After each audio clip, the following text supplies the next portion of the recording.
No one's POV. Konoha. Specific location classified. Tsunade. What is it, Donzo?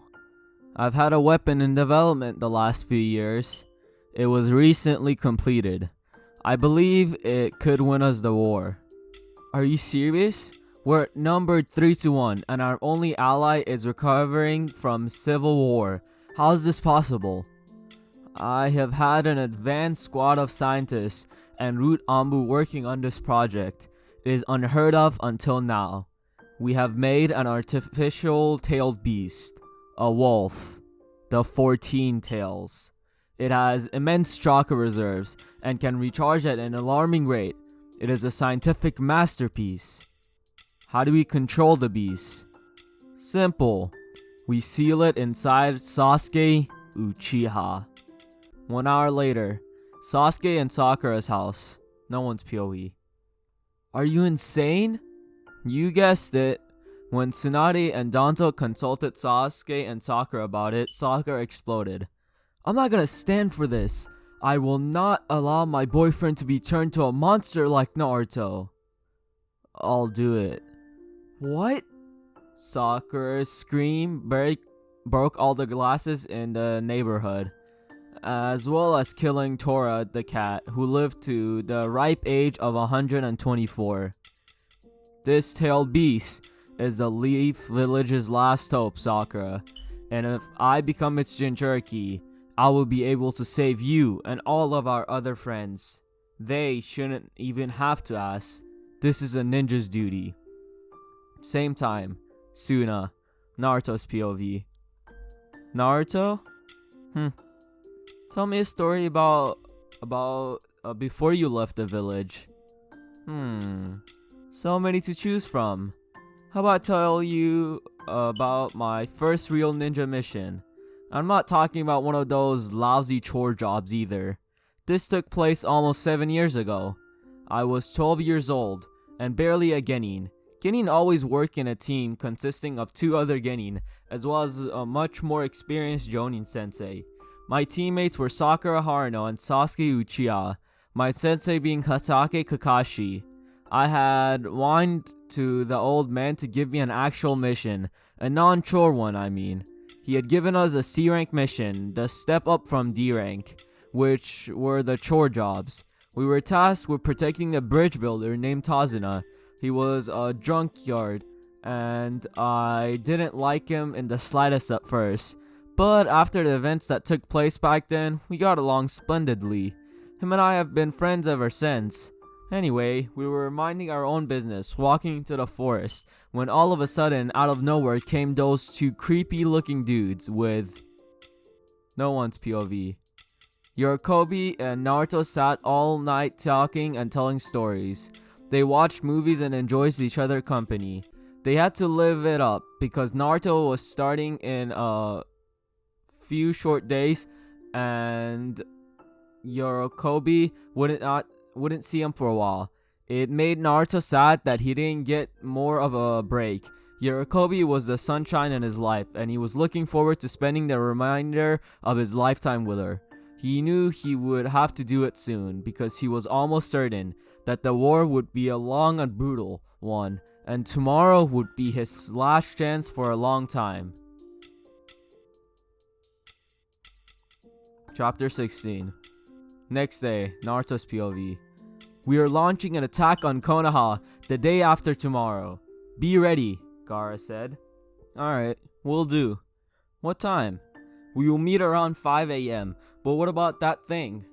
Oh, that? I suppose I will have to do it tomorrow sometime. I'd better prepare today. What do you think her reaction will be? She's probably been waiting. It'll probably be a relief for her. But I don't want to count my chickens before they hatch.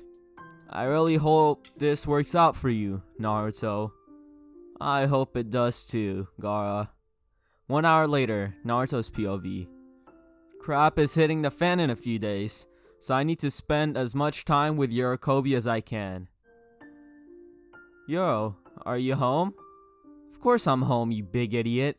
You're leaving soon, where else would I be? She said as she slapped me upside the head.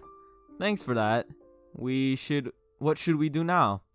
I was thinking of teaching you how to cook garment ramen. Would you enjoy that? Would I ever? Let's do it. You're such an idiot. I know. Time skip to pass your Okami and Naruto's cooking session. That was great. You're such a great cook, Yoro. But now I'm gonna show you a useful skill. And what would that be? I'm gonna teach you how to throw a kunai and shuriken. The upcoming war is likely going to be rough. I want you to be prepared for it. Alright, let's go. Throwing... Oh my god. Teaching you how to throw shuriken isn't gonna do anything. What ninja ever died to a shuriken? Like, what actual, like, ninja? Kunai and shuriken have, like, no effect in Naruto. I can't remember a single ninja that died to a shuriken. I'm sure there's some like loser tuning that got like 5 seconds of screen time died to a shuriken, but like shurikens don't do anything in Naruto. No one's POV. Naruto and Yorokobi spent the better time of the day practicing throwing kunai, shuriken, and hand-to-hand combat. Why'd I say that so weird? Flick your wrist more. I know. Smack. Yorokobi just punched Naruto. I'm trying to help. Well, it's not working. Try again. This time put some power into it. Fine. Bullseye. See? You're a natural. I just had a good teacher. 1 minute you smack me and the next you flatter me. You're so weird. I'm trying to be romantic. Gosh. I'm sorry. I said I'm sorry. Ow. Served you right, idiot. I've done nothing wrong. You irritated me. Sorry. I was trying to be... I don't want to do this. I was trying to be flirtatious. It wasn't effective. You flirt in the exact same way. Just shut up.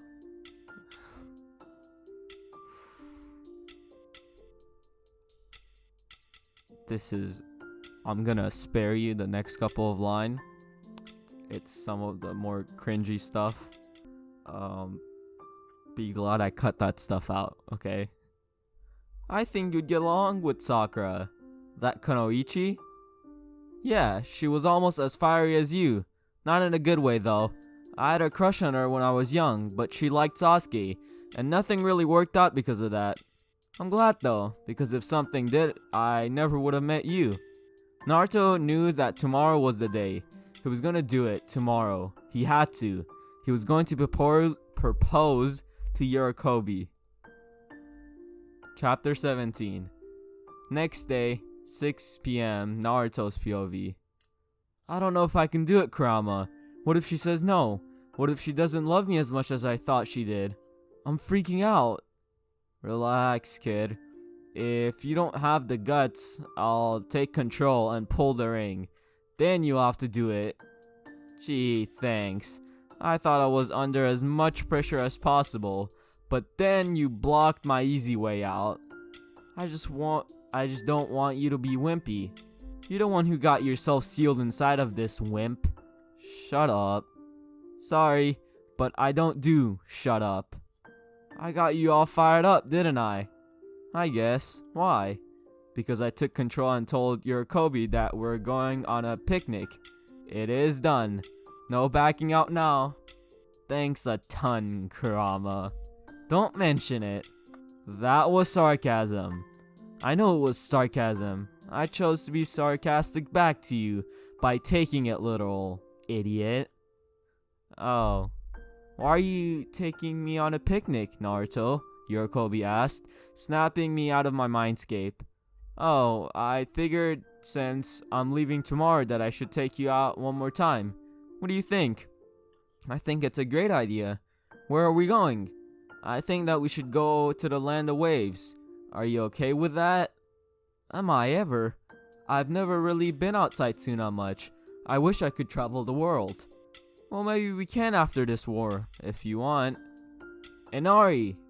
What? Who was that? Why is there talking in my brain? It's me, Naruto. I'm proposing to my girl today, and we're planning a picnic in the land of waves. Could you maybe set out a feast type of picnic? I can pay you. Sure, no payment necessary. I'll do what I can, big brother. Thanks a lot. Thanks a load. I think he meant a lot, I'm not sure. But anyways, thanks a lot, Inari. I would love that, but what about the food? Your Kobe inquired. I got it covered. Time skip to the date. So, when would we start our travels? Whenever you want, I guess. After all of this war crap, I mean. Let's go a few days after. Whatever makes you happy. Naruto? How long do you want to travel? The light is green, kid. Tear some mushy crap and bust the move. Now, this is the perfect time. Move in. Engage the target.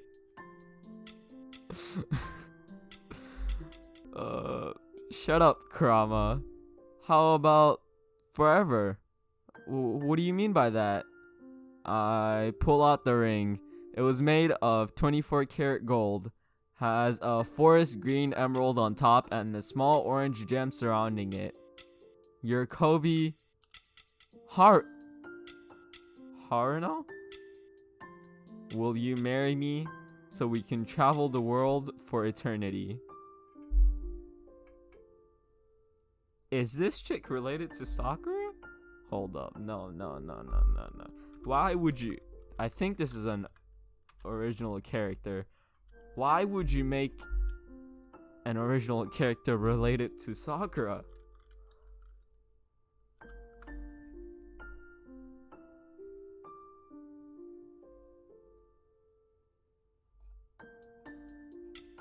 Okay, yeah, no, definitely not that character. Alright, never mind. Alright. You're Kobe Haruno. Will you marry me so we can travel the world for eternity? Yuro said nothing. She just broke down in tears. We later agreed that we would hold a private ceremony after the war and start our travels directly after. Alright, Chapter 18. Konoha Assassination Operation. Hour 02030. Oh, it's military time. Okay, hold up. That's 2:30 p.m. I learned stuff in school. Naruto's POV. We are right outside the dark, tall gates of Konoha with the Hokage tower looming in the distance. I am not wearing my mask. Kankuro and I are on an elite mission. We have to take out an important government and military official that is a very powerful asset to Konoha. Though the gatekeepers are lazy, the security will probably be beefed up, so we have to be careful. Suddenly, a squad of 6 Anbu Black Ops appeared behind us. I pull out my katana as the Anbu lunged. I knocked out one with the hilt and slashed the other's side. One cast a wind jutsu and another a fire. This technique magnifies the fire jutsu. The fire engulfs my substitution. When the smoke cleared, I found the 2 Anbu ensnared in Kankuro's puppets. I may be powerful, but Kankuro is no pushover. I shot a projectile lightning bolt at one of the remaining Anbu, and it made contact with his chest, devastating her. The last Anbu is hit by a powerful poison dart from Kankuro puppet, and he fell dead. Kunai rained down from the trees. I sensed Neji and Tenten before I started with the Anbu. Tension hanged in the air. Come out, Tenten. Neji. I sensed you two a while ago. I see that you're here to assist the Anbu squad. You had better come at us with everything you have. Kankuro, I'll handle these two. Shino just showed up. You take him. I think you can take him. Neji, Tenten, I'll give you a chance to run. I suggest you take it. Don't underestimate us, Naruto, Neji said. You're the one underestimating me. By the way, have you told her yet? I asked. Yeah. asked a couple days ago. But don't think I owe you a favor, because I don't. I'm aware of that. And besides, I intend to silence you here. I hope you and Tenten won't regret not taking the chance to run. 8 trigram air palm. I sidestepped the air palm. I haven't fought the gentle fist in a while. It's not only the gentle fist you're fighting, Naruto, said Tenten as she swung her strange blade whip at me. I'll battle you hand to hand, Neji, and you with my katana, Tenten. So be it. We start fighting furiously. Neji sent a flurry of strikes my way, and I take my ranged hand-to-hand stance and block out all his kicks and punches. Tenten fired her sword at me again, and I deflected it, but it came back. I ducked and it hit Neji. Neji backs off, and Tenten switched to double short swords and connected to her wrist by chains. She threw one at me, and I blocked it. It turns to her as she charges, and we engage in a sword battle as Neji recovers. Tenten is trying to buy time, but I'll play along. She swipes inward with both swords as to sandwich me. I block one and kick the other out of her hand. She summons a flail, and it catches my jaw. I have to give them some hope after all. I grab her sword as it swings at me, and sidekick her in the face. She flies back as Neji comes at me again. 8 trigram air palm. Neji says as she shot wind at me. I nullify it with a blast of chakra. Do you always have to announce your attack before you use it? I asked, annoyed. Neji doesn't say anything. He just attempts an 8 trigram 128 palms. I dodged his flurry of blows for a while until he overcommits, and I sidestep. I grab his arm, then put him in a Kimura arm lock. Just like that, I break his right arm at the shoulder. He cries in pain as I knee him in the stomach. I throw him into a tree, and he falls in a heap on the ground. Dang. They did my boy Neji dirty. Neji didn't deserve this. Or the pull, but you know, it's fine. Naruto!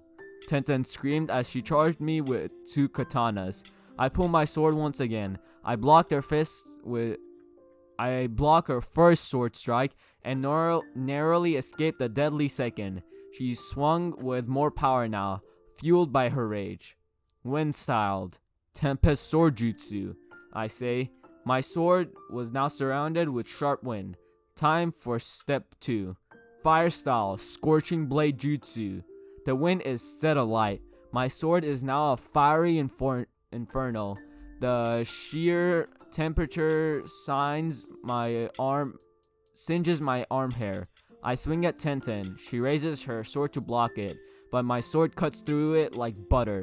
It makes contact with her left shoulder. Her arm is cut clean off. The heat of the sword cauterizes the wound.